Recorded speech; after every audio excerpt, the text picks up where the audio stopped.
दोस्तों नमस्कार। दोस्तों आज का विषय है, अगर आपका कोई मकान है, आपने अपने मकान में कोई किराएदार रखा है और वो किराएदार अचानक ताला बंद करके भाग जाता है, कहीं चला जाता है, आपको कोई सूचना नहीं देता और कुछ महीने या कुछ दिनों तक गायब रहता है, तो आपका किराया तो आपको मिलना नहीं, क्योंकि वो जब गायब हो गया है। और ऊपर से अगर आपने उसके कमरे का ताला तोड़ दिया या ताला तोड़ करके सोचा किसी दूसरे व्यक्ति को हम किराए पे उठा दें, तो क्रिमिनल प्रोसीडिंग अलग से हो जाएगी। तो दोस्तों आज देखते हैं कि अगर ऐसी कंडीशन हो जाए कि किराएदार ताला लगा करके भाग जाए, चला जाए, अचानक गायब हो जाए, तब आप क्या करें, क्या हो सकता है, क्या क्या लीगल व्यूज हैं और वास्तविक स्थिति में क्या होता है। दोस्तों अक्सर लोग अपनी पैसिव इनकम करने के लिए अपने मकान के कुछ भाग को, या कोई मकान उनके पास एक एक्स्ट्रा है, खरीदा है, अब वो मकान कैसा भी हो सकता है, उसमें किराएदार रख देते हैं और वो किराएदार अचानक बिना किराया दिए, जैसे मान लेते हैं कि किसी व्यक्ति ने किराए पे कमरा लिया और 1 महीने का आपको किराया दिया और 20 दिन बाद वो गायब हो गया। आपको पता भी नहीं है कि वो इस समय कहां है। आप टेलीफोन करते हैं तो टेलीफोन पर मानी मोबाइल पर वो सही जवाब नहीं देता, या उससे बात नहीं हो पाती, नेटवर्क नहीं है, पिक नहीं हो रहा है, कोई और व्यक्ति उठा करके कहता है कि अभी अलग जगह है, आ नहीं पाएंगे। तो ऐसी स्थिति में अभी तो सभी को मालूम है, इतनी डीपली बताने की जरूरत नहीं है कि अगर आपका ऐसा हो जाएगा तो आपको लगता है कि किराया तो गया ही और उसका पता नहीं, तनाव और आपको हो जाएगा। आपको लगने लगता है कि अब ये व्यक्ति नहीं है, अब हम क्या करें, और पता चला उसके बहुत ज्यादा नहीं, उसके कुछ कपड़े रखे हैं, एक आध कोई बक्सा रखा है या अटैची रखी है और उसका थोड़ा बहुत कोई सामान रखा है, खाना बनाने के बर्तन है। अगर आप उस सामान को ताला तोड़ करके निकाल लेते हैं तो वो निकट भविष्य में, आज नहीं तो 2 साल बाद, एक लूट का या चोरी का या धारा 406 आईपीसी का आपराधिक दुर्विनियोग, इन धाराओं में मुकदमा, या 441-42 में मुकदमा आपके खिलाफ कायम करा देगा। और आप अपने ही घर में, देखिए अभी घर आपका ही है, आपने केवल उसको किराए पे दिया है, 1000, 2000, 5000 जो भी उसका किराया हो, वो महीने 2 महीने का उसने आपको दे दिया है, इससे ज्यादा तो कुछ नहीं है। एक एग्रीमेंट आपने बना के दे दिया, एक कापी उसके पास है, एक आपके पास है। तो ऐसी कंडीशन में दोस्तों करते क्या है, इस क्या होना चाहिए, क्या होता है, इस पर सबसे पहले बात कर लेते हैं। तो दोस्तों अगर कभी ऐसा हो जाए कि आपके मकान में कोई किराएदार ताला लगा करके भाग गया है, तो आप फॉर्मली तौर पर, चूंकि कोई आपकी एफआईआर तो लिखी नहीं जाएगी किसी थाने में, तो आप उसकी एनसीआर बेस्ड, माने चूंकि संज्ञेय अपराध नहीं हुआ था, असंज्ञेय अपराध है। अब असंज्ञेय अपराध क्या है, वो आपके मकान में ताला लगाकर भाग गया है, आप ये मानते हैं कि किराएदारी पर है, जब उसका पता ही नहीं चल रहा है तो आपको किराया कौन पे करेगा,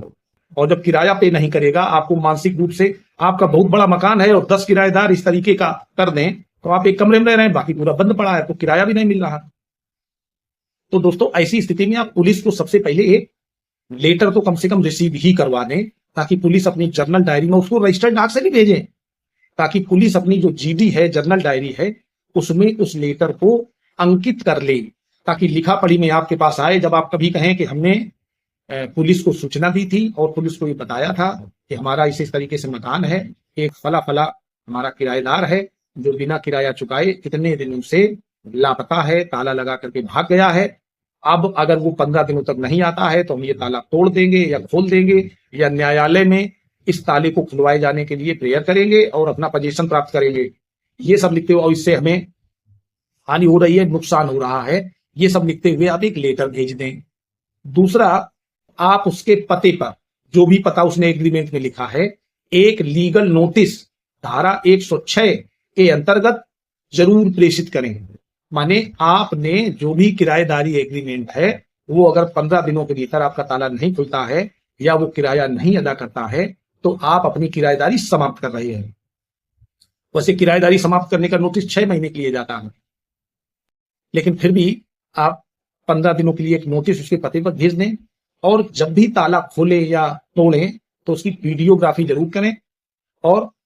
वैसे तो ये तो आप करते ही अपने बचाव में, लेकिन कानूनन नियम ये है कि उस ताले को खुलवाए जाने के लिए, क्योंकि कोई पुलिस आपके मकान में किसी किराएदार का ताला खुलवाने नहीं आएगी, लीगली नहीं आ सकती, वो कहेगी कोर्ट जाइए। आप कोर्ट जाते हैं तो कोर्ट में सभी को पता है समय लगता है। अब समय कितना लगता है ये आपकी पैरवी पर निर्भर है। कोर्ट में ये आदेश आने में थोड़ा समय लगेगा, तब तक के लिए आपका ये एक लंबा नुकसान हो सकता है। और इस मामले में जो हनीबल सुप्रीम कोर्ट का व्यू है, वो भी 2 केसेस हैं जिसमें हनीबल सुप्रीम कोर्ट ने ये बताया है कि अगर आपके मकान में कोई व्यक्ति किराएदार है तो उसकी अनुमति के बिना या उसकी किराएदारी समाप्त किए बिना या न्यायालय का आदेश लिए बिना आप उसका ताला नहीं तोड़ सकते या उसमें एंट्री नहीं कर सकते। दोस्तों केस के बारे में भी समझ लेते हैं। दोस्तों 1980 का केस है के Verma versus union of India. इसमें हनीबल सुप्रीम कोर्ट ने कहा था कि अगर कोई किराएदार अपने मकान में ताला बंद करके कहीं चला गया है, तब भी आप फोर्सली माने बलपूर्वक उसके ताले को नहीं तोड़ सकते हैं जब तक कि आप उसे लीगल नोटिस ना दे दें और उसकी किराएदारी ना समाप्त कर दें। तो दोस्तों ऐसी, चूंकि ये सुप्रीम कोर्ट का व्यू है और बात भी सही है, मान लेते हैं वो किसी ऐसी परिस्थिति में फंसा है कि वो जानबूझकर आपको परेशान नहीं करना चाहता और आप उसका ताला तोड़ देते हैं, तो वो आपको एक मुकदमे में फंसा सकता है आपराधिक दुर्विनियोग का, कि इन्होंने हमारे मकान का, चूंकि उस समय उसी लीगल पोजीशन उसी का है, हमारे मकान का ताला तोड़ करके हमारी जो संपत्ति थी उसका आपराधिक दुर्विनियोग कर लिया है या आपराधिक न्यास भंग कर लिया है और ट्रेसपासिंग की है, आपने अवैध रूप से उसमें पोजीशन लिया है, या 452 का भी मुकदमा आपके ऊपर आ सकता है और बहुत सारी प्रोसीडिंग्स हो सकती हैं। तो ऐसी स्थिति में आप बिना कानूनी कार्यवाही के, मेरी राय है, बाकी आप लोग स्वतंत्र हैं, कोई भी व्यक्ति कुछ भी कर सकता है, अपराध भी कर सकता है, उसको कौन रोकेगा। पुलिस कभी कभी रोकती है,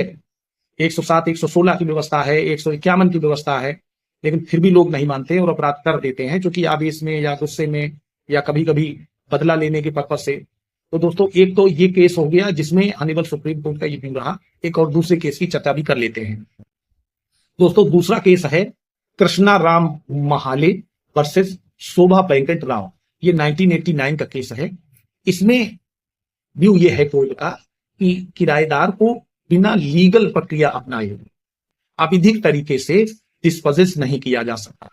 तो दोस्तों जब ये विधि व्यवस्थाएं सुप्रीम कोर्ट की हैं और ऐसी स्थिति में अब आप सोच विचार करके, अब इसमें कुछ हम सावधानियां भी बताते हैं कि अगर, ये मेरा व्यू है कि अगर क्या आप सावधानियां बरतें कि कोई ऐसा किराएदार जो चुपचाप निकल गया है आपके मकान में आपको परेशान ना कर पाए, उसके लिए आप सबसे पहले लोकल के गवाह रखें। जब भी कोई आप रेंट एग्रीमेंट करते हैं तो जिस व्यक्ति को किराए पर दे रहे हैं उसकी आईडी ले रहे हैं, सब कुछ कर रहे हैं, लेकिन उसकी पहचान के लिए या उस एग्रीमेंट के गवाह के रूप में अपने लोकल के, जिनको आप जानते हैं, जिनको आप पकड़ सकते हैं, उनको उसमें गवाह रखें और उसमें ये शर्त जरूर जोड़ दें कि अगर कभी ऐसी स्थिति होती है कि किराएदार या प्रथम पक्ष या द्वितीय पक्ष जो भी उसमें पक्ष हो बिना किराया दिए या बिना किसी सूचना के ताला बंद करके चले जाते हैं, तो मकान मालिक को यह अधिकार होगा कि वो इन जमानतदारों के समक्ष मकान का ताला खोल ले और उस पर कब्जा प्राप्त कर ले और बकाया किराए की वसूली इन्हीं जमानतदारों से कर ले। क्योंकि जिस जमानतदार को आप अपने जमानतदार रखते हैं, साक्षी गवाह रखते हैं, वो जमानतदार दोनों लोगों के बीच की कड़ी होता है। हमेशा आपसे भी परिचित होगा और उससे भी परिचित होगा। जब दोनों लोगों से परिचित होगा तभी आपका काम बन सकेगा। तो ऐसे में दोस्तों जब भी कोई ऐसा किराएदार भाग जाता है तो उसका ताला खुलवा करके उसमें कब्जा पाना, इसके लिए भी आपको कोर्ट जाना पड़ेगा और जो किराया उससे बकाया रह गया है उसकी वसूली के लिए भी आपको कोर्ट में एक सिविल सूट दाखिल करना पड़ेगा, तब आपको किराया प्राप्त। दोस्तों जब भी किसी को मकान किराए पे दें, लोग सोच समझ करके दें। कहीं ऐसा ना हो कि आप सब कुछ करते हैं, रेंट एग्रीमेंट बनवाते हैं, किराया एडवांस ले लेते हैं और यही प्रक्रिया अगर 6 महीने 1 साल बाद हो जाती है तब आप उसी स्टेज पर आ जाते हैं। तो दोस्तों मेरी राय है, मेरा मशवरा है कि किराएदार ऐसा रखें जिसको आप बहुत अच्छी तरीके से जानते हो, उसके लगभग सभी चाल चलन और पुरानी फितरतों से परिचित हों। ऐसे लोगों को किराए पर जगह न दें जिनको आप नहीं जानते, वो ताला डाल करके अगर भाग गए तो आपको परेशानी खड़ी कर देंगे। दोस्तों वीडियो अच्छा लगा हो तो लाइक कर दें, अपने दोस्तों को शेयर करें और अगर चैनल पर नए हैं तो चैनल को सब्सक्राइब अवश्य कर लें। धन्यवाद।